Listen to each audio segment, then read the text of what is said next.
Niccolò di Bernardo dei Machiavelli nació el 3 de mayo de 1469 en Florencia, en el seno de una familia de origen noble pero de posición modesta, hijo de Bernardo Machiavelli, un abogado y notario que valoraba los libros clásicos, y de Bartolomea di Stefano Nelli. Su familia descendía de antiguos marqueses de Toscana y había producido gonfalonieros de justicia en la República Florentina, aunque Bernardo, nacido ilegítimo, no gozaba de plenos derechos ciudadanos, lo que influyó en la trayectoria inicial de su hijo. Desde joven, Niccolò recibió una educación humanista sólida, estudiando gramática, retórica y latín con Paolo da Ronciglione y posiblemente bajo Marcello Virgilio Adriani. Leyó a autores clásicos como Cicerón, Livio, Virgilio, Plutarco, Tácito y muchos otros, absorbiendo las lecciones de la historia romana que más tarde moldearían su pensamiento. Su infancia transcurrió en una Florencia turbulenta, marcada por la dominación de los Médici, la conspiración de los Pazzi en 1478 y las predicaciones incendiarias de Girolamo Savonarola, el fraile dominico que intentó reformar moralmente la ciudad tras la expulsión de los Médici en 1494. Machiavelli no se dejó arrastrar por el fervor religioso de Savonarola, pero observó de cerca cómo el poder popular y las pasiones colectivas podían derrocar y luego destruir a un líder carismático. Savonarola fue excomulgado y quemado en la hoguera en 1498, y poco después, a los 29 años, Machiavelli ingresó en la vida pública como secretario de la Segunda Cancillería de la República Florentina, un cargo que lo puso al frente de la correspondencia oficial y, pronto, como secretario de los Dieci di Libertà e Pace, responsable de asuntos diplomáticos y militares. Su carrera diplomática fue intensa y formativa. Realizó numerosas misiones que lo llevaron a las Cortes de Francia, bajo Luis XII, donde conoció a Georges de Amboise y observó la centralización del poder monárquico, a la corte imperial de Maximiliano I en Alemania, y, sobre todo, a los territorios controlados por César Borgia, hijo del Papa Alejandro V, cuya figura lo impresionó profundamente como ejemplo de virtud en acción. Machiavelli presenció cómo Borgia conquistaba ciudades, eliminaba traidores en Sinigaglia de manera brutal pero efectiva, y consolidaba poder mediante la astucia, la fuerza y la adaptación constante a las circunstancias. Estos encuentros le revelaron las debilidades de los ejércitos mercenarios, que Florencia empleaba con resultados desastrosos, y lo llevaron a promover la creación de una milicia ciudadana compuesta por florentinos leales, que en 1509 ayudó a conquistar Pisa. En 1501 se casó con Marietta Corsini, con quien tuvo 7 hijos, aunque también mantuvo otras relaciones. Su posición lo expuso a las intrigas de la Italia renacentista, fragmentada en ciudades-estado rivales, invadida por franceses, españoles y el Sacro Imperio Romano Germánico. Observó de primera mano la inestabilidad causada por la fortuna, ese concepto caprichoso que podía elevar o destruir a los príncipes, y la necesidad de la virtud, una cualidad que combinaba energía, astucia, determinación y flexibilidad para imponerse a ella. En 1512, la fortuna cambió drásticamente para él. Los Médici, respaldados por tropas españolas y papales, regresaron al poder tras la derrota de Prato. Piero Soderini, gonfaloniere vitalicio bajo quien Machiavelli había servido, fue exiliado, y la República Florentina se disolvió. Machiavelli fue destituido de sus cargos, confinado temporalmente en Florencia y, tras ser falsamente acusado de conspirar contra los Médici, encarcelado y torturado con el estrapado, un método que dislocaba los hombros.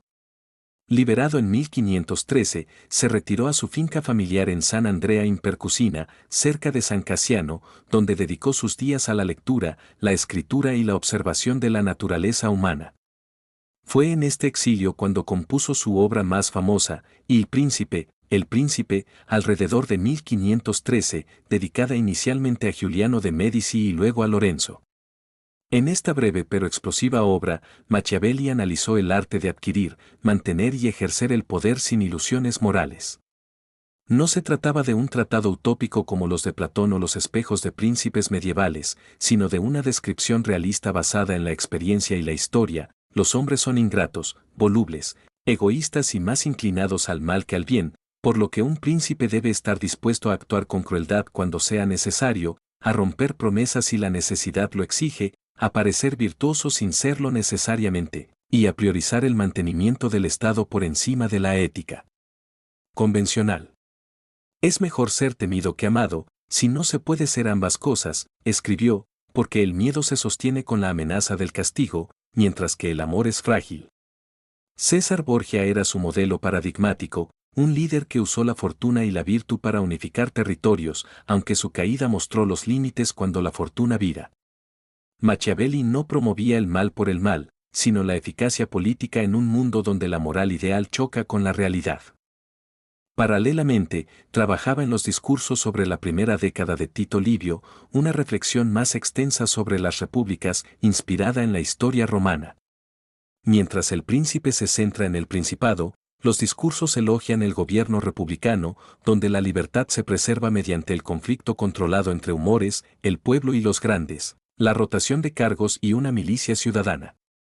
Machiavelli admiraba la Roma antigua por su expansión y estabilidad, contrastándola con la debilidad de las repúblicas italianas contemporáneas. Creía que las repúblicas son superiores para mantener la libertad a largo plazo, pero requieren virtud colectiva y vigilancia constante contra la corrupción. Escribió también El arte de la guerra, publicado en vida en 1521, donde defendía la superioridad de las tropas ciudadanas sobre los mercenarios, y Historias florentinas, comisionada por los Medici en 1520, una crónica que analizaba las divisiones internas de Florencia. Otras obras incluyeron comedias como La Mandrágora, que satirizaba la sociedad florentina con ingenio, y poemas. Participaba en discusiones en los jardines de los Ortiori Sellari con intelectuales como Zanobi Buondelmonti, donde debatía temas republicanos. Aunque nunca recuperó plenamente su influencia política, amigos como Francesco Vettori y Francesco Guicciardini intercedieron por él y en sus últimos años realizó misiones menores para los Medici. Murió el 21 de junio de 1527 en Florencia, poco después del saqueo de Roma por las tropas imperiales, y fue enterrado en la Basílica de Santa Croce. El poder de Machiavelli trasciende su vida y radica en su ruptura radical con la tradición. Antes de él, la filosofía política, desde Aristóteles hasta los pensadores cristianos, vinculaba el buen gobierno a la virtud moral y la justicia divina. Machiavelli separó la política de la ética, fundando un realismo que examina el poder por lo que es, un instrumento para dominar la fortuna mediante la acción decidida. Su concepto de virtud no es la virtud cristiana de humildad y piedad, sino una cualidad pagana, casi viril, de adaptación, audacia y cálculo. La fortuna es como un río desbordado o una mujer, hay que resistirla con diques o dominarla con fuerza cuando es propicia. Esta visión influyó en el pensamiento moderno de manera profunda.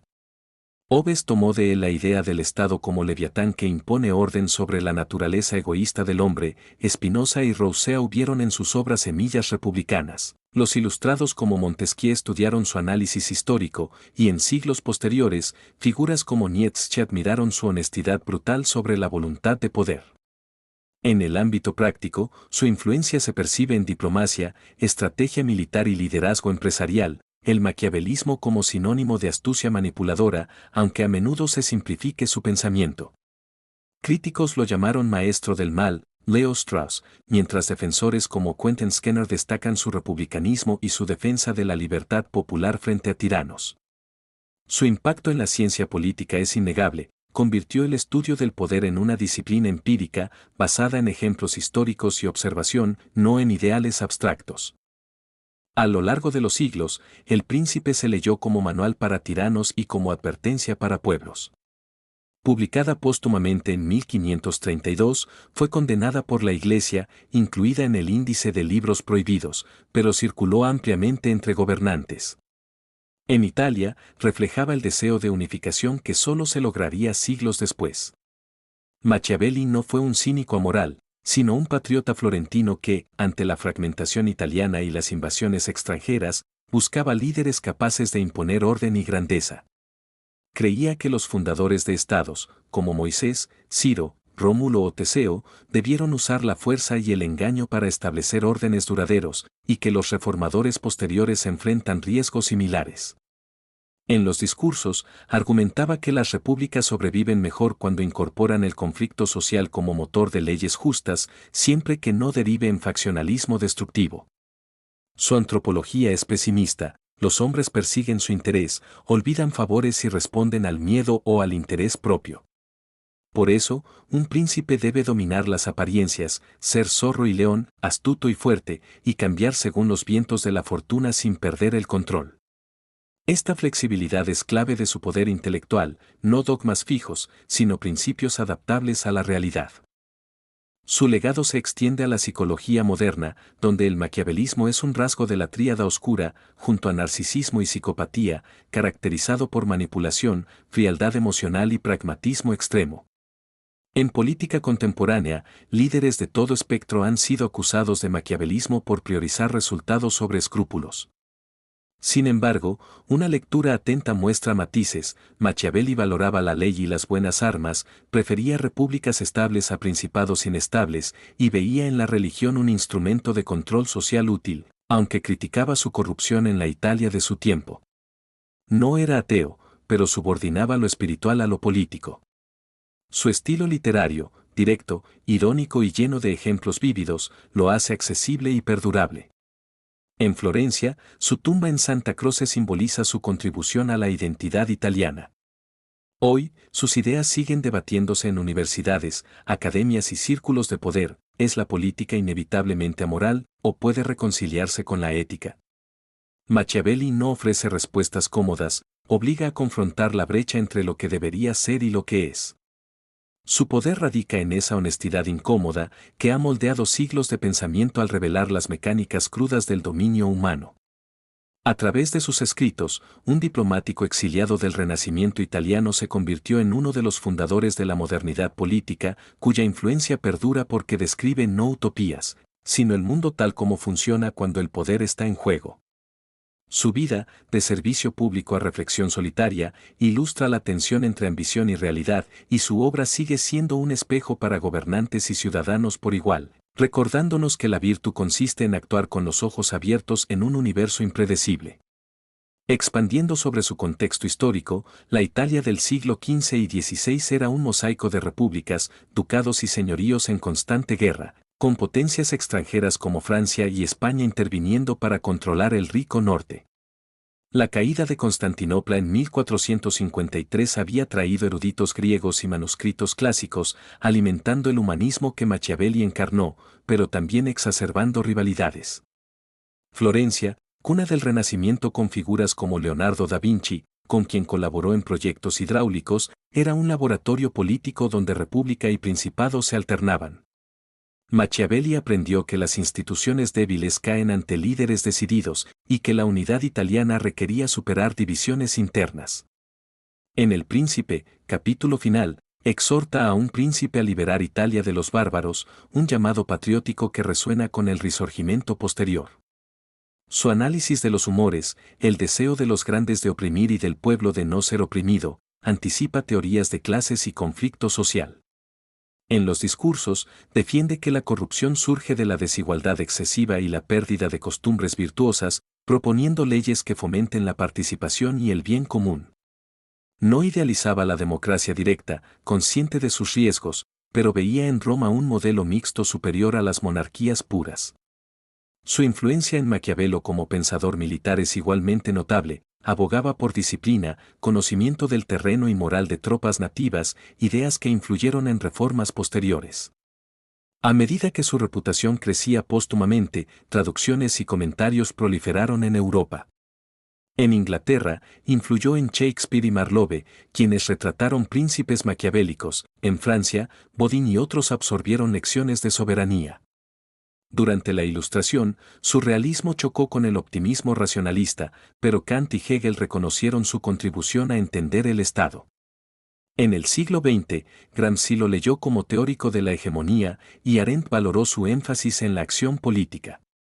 Críticas feministas o poscoloniales lo han revisado, pero su núcleo permanece: el poder no es un don divino sino una conquista humana frágil. Su vida ejemplifica esto. De funcionario influyente a escritor marginado, usó la pluma para ejercer influencia duradera.